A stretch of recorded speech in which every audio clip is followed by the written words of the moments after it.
আমরা এক সপ্তাহের মধ্যে আমাদের ঘাট মাধবপুর সহ হবিগঞ্জের তরুণ তরুণীদের জন্য স্মার্ট কর্মসংস্থান সৃষ্টির উদ্দেশ্যে আমি যে অঙ্গীকারগুলো করে গেলাম মাননীয় প্রধানমন্ত্রীর পক্ষ থেকে সেগুলো লিখিত আকারে পরিকল্পনা আমার কাছে প্রেরণ করবেন। আগামী মাসের মধ্যে অনুমোদন দিয়ে আমরা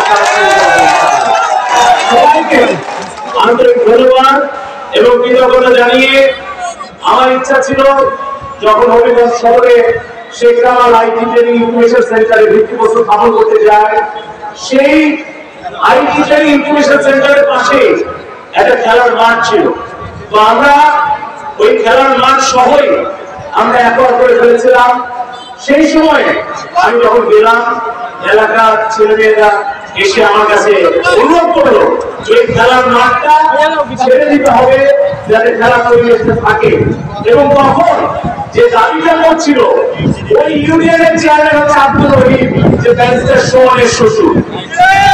তো আমি বললাম ব্যারিস্টার সুমন ফুটবলের জনপ্রিয়তার জন্য এত কাজ করছে, ফুটবলের জন্য তার শ্বশুর বাড়িতে এসে খেলার মাঠ দখল করে আইটি ট্রেনিং করবো না, আমরা খেলার মাঠ সুমনের সৌজন্যে ছেড়ে দিলাম। আমি বলছি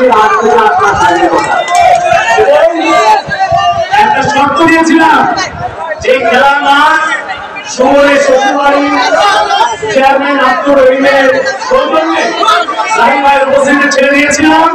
তবে একটা শর্ত দিয়েছিলাম যে ব্যারিস্টার সুমনকে তার ফুটবল একাডেমিকে নিয়ে আমার চরণ মিলে গিয়ে আমার টিমের সাথে একটা ফুটবল ম্যাচ অনুষ্ঠিত করতে হবে।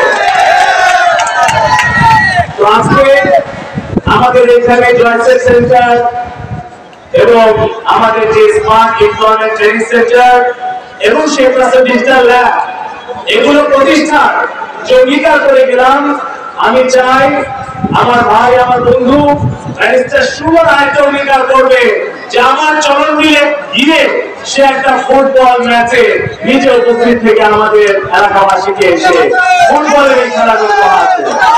সবাইকে ধন্যবাদ। যেটা বলছিলাম, বিশ্বে যা কিছু মহান সৃষ্টি চিরকল্যাণকর, অর্ধেক তার করিয়াছে নারী, অর্ধেক তার নয়। আমরা চাই আমাদের ঘরে বাইরে নারী পুরুষ সকলে একসাথে মিলে স্মার্ট অর্থনীতি গড়ে তুলুন। আজকে যে স্মার্ট নারী উদ্যোক্তা আমার বোনেরা প্রশিক্ষণ শেষে একটি করে ল্যাপটপ মাননীয় প্রধানমন্ত্রীর কাছ থেকে উপহার পাচ্ছেন।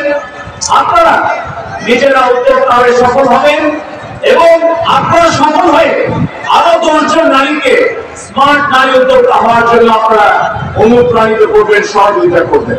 ইতিমধ্যে আমার সহধর্মিনী আমার সহযোদ্ধা আরিফাজের কলিকা এসে উপস্থিত হয়েছে। যেটা সুমন ভাই বলছিলেন তার আমন্ত্রণে সাড়া দিয়ে আমার বক্তব্য এটাই বলতে চাই, আমারও ব্যক্তি জীবনে, পরিবার জীবনে, রাজনৈতিক জীবনে একজন বন্ধু সহযোগিতার অনেক বিষয় অবদান রয়ে আছে। তিনি হচ্ছেন আমার স্ত্রী আরিফা জেসমিন।